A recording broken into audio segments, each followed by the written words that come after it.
Il était une fois, dans un pays fait de sable et de soleil, vivait un grand sultan. Les sultans, c'est comme les chefs de nous, quoi.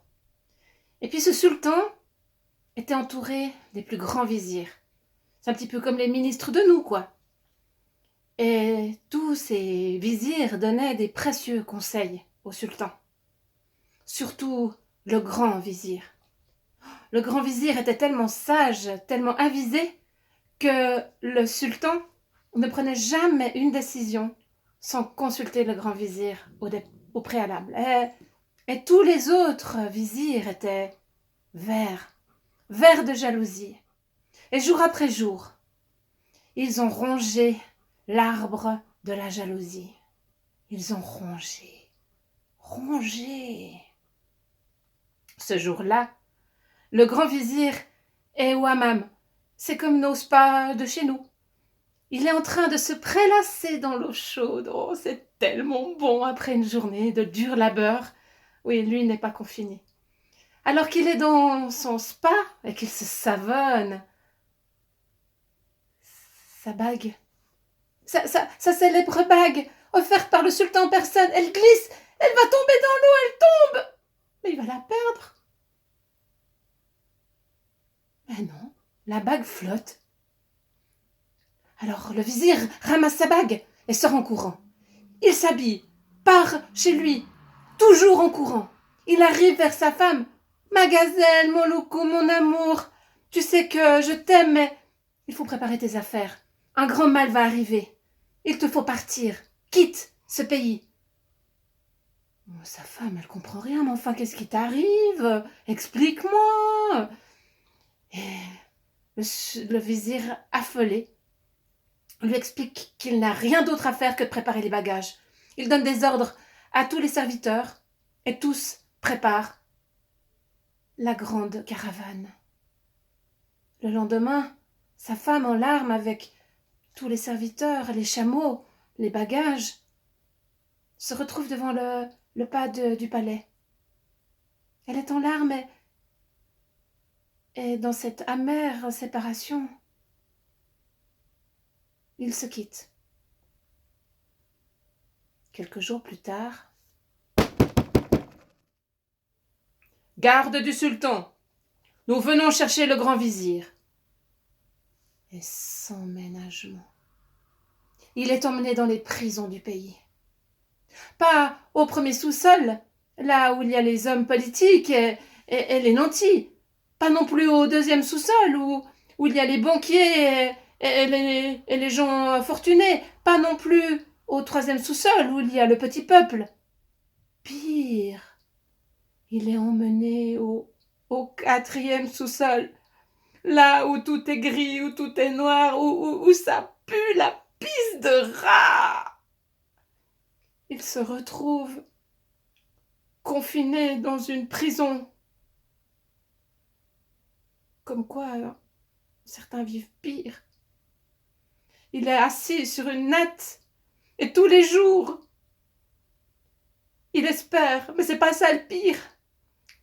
Le pire, c'est que dans ce quatrième sous-sol, il y a un odieux gardien qui tous les jours, quand le vizir lui demande s'il te plaît, amène-moi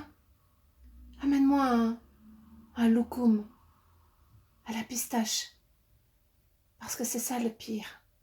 C'est que jour après jour, il rêve de manger un loukoum à la pistache. Vous savez, ces bonbons tout moelleux, qui fondent dans la bouche, délicieux au goût de rose ou de pistache ou de chocolat. Et tous les jours, le gardien lui répond non. Ça lui est venu comme une drôle d'idée qui lui a passé par la tête. Et jour après jour, il demande au gardien, s'il te plaît, amène-moi un loukoum à la pistache.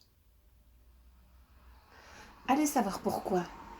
Si les rêves qui durent depuis 4 ans, eh oui, 4 ans, finissent par se réaliser, Mais ce jour-là, le gardien arrive avec son plateau de rata.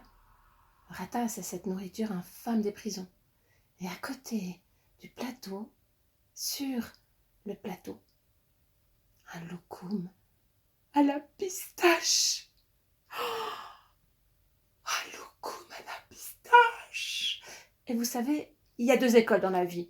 Il y a celle où on mange tout de suite le meilleur, ou l'autre école où on garde le meilleur pour l'après, pour la fin.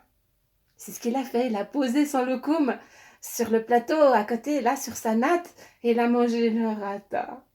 Et il a regardé le loukoum avec amour, et il a mangé le rata.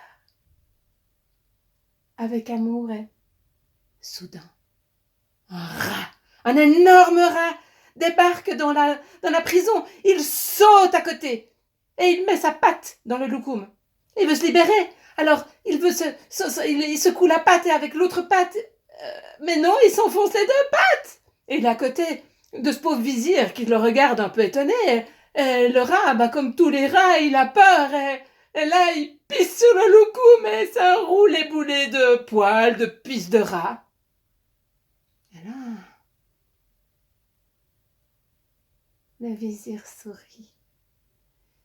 Gardien, vous pouvez aller chercher ma femme et tous les serviteurs. Le cauchemar est fini. 3 jours plus tard, les serviteurs sont rentrés. Les gardiens sont venus chercher le vizir qui s'est retrouvé devant le grand sultan. « Je suis désolé, mon ami, mon frère. Nous avons été trahis par tous les autres vizirs, mais je te promets, ils croupissent en prison. Et toi, saurais-tu me pardonner? Je te promets que je vais te couvrir d'or. Je vais organiser des fêtes ces 6 prochains mois. Le confinement est terminé. Et je te promets que ton fils sera le vizir de mon fils, le calife. Et je te promets que je ne te trahirai plus jamais. Je te demande pardon. »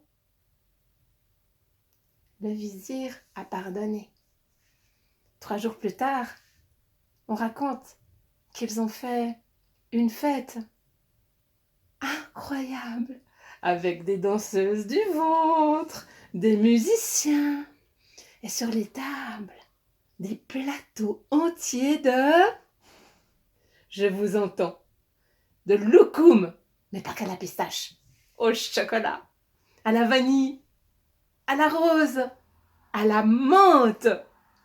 Et ils ont fait une fête, comme nous on fera quand on aura le droit bientôt. Et depuis ce jour, on raconte que là-bas en Orient, les sages disent « Lorsque tu es tout en bas, prépare-toi à remonter. Et lorsque tu es en haut et que tu ramasses une bague qui aurait dû se noyer, prépare-toi à redescendre. Et lorsque tu es en bas, au fin fond de ta prison, au fin fond de ton drame, prépare-toi parce que de toute façon, tu vas remonter. » Et ainsi va le grand cycle de la vie. Au revoir.